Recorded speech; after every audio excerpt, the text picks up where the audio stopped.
இன்னைக்கு ஒரு marriage function. So அதுக்கு தான் போகலாம் அப்படி சொல்லி ரெடி ஆயாச்சு. ஆக்சுவலாக இது மாப்பிள்ளை வீட்டிலேருந்து வந்த இன்விடேஷன். அதனால பொண்ணு வீட்டில் வச்சு காலையிலே கல்யாணம் முடிஞ்சுட்டு இப்போ வந்து ரிசப்ஷனுக்கு தான் போயிட்டு இருக்கோம். இந்த ஒர்க் சாரி தான் கட்டிட்டு போயிருந்தேன்.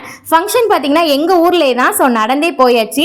ஃபங்க்ஷன் யாருக்கு அப்படின்னா என்னுடைய க்ளோஸ் ஃப்ரெண்டோட தம்பிக்கு தான். அதாவது நாங்கள் ஃபர்ஸ்ட் ஸ்டாண்டர்ட் செகண்ட் ஸ்டாண்டர்ட் ரெண்டு சேர்ந்து படித்தோம். அந்த ஃப்ரெண்டோட தம்பிக்கு தான். பொண்ணு மாப்பிள்ளையை பார்த்து பிளஸ் பண்ணிட்டு விஷ் பண்ணிட்டு அப்புறம் சாப்பிட்ற இடத்துக்கு வந்தாச்சு. சாப்பாடு பார்த்தீங்கன்னா சிக்கன் பிரியாணி, சிக்கன் கிரேவி, தயிர் வெங்காயம், பாயாசம் இதெல்லாம் ரொம்ப சூப்பரா இருந்தது. நல்லா சாப்பிட்டோம். மேரேஜ் ஃபங்க்ஷனா வருது, நல்லா என்ஜாய் பண்றீங்க அப்படி சொல்லி கமெண்ட்ல சொல்லியிருந்தீங்க.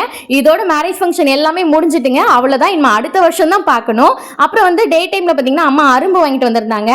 நம்மளுக்கு பிடிச்ச விஷயம் ஏதாவது இருந்து அப்படின்னா அதை நம்ம சீக்கிரமா கத்துக்குவோம். அந்த மாதிரி தான் எனக்கு பூ வைக்கிறது அப்படின்னாலே ரொம்ப பிடிக்கும். அதனால பூ கட்டுறது வந்து ரொம்ப ஈஸியா ரொம்ப இன்ட்ரெஸ்டா கத்துக்கிட்டேன்.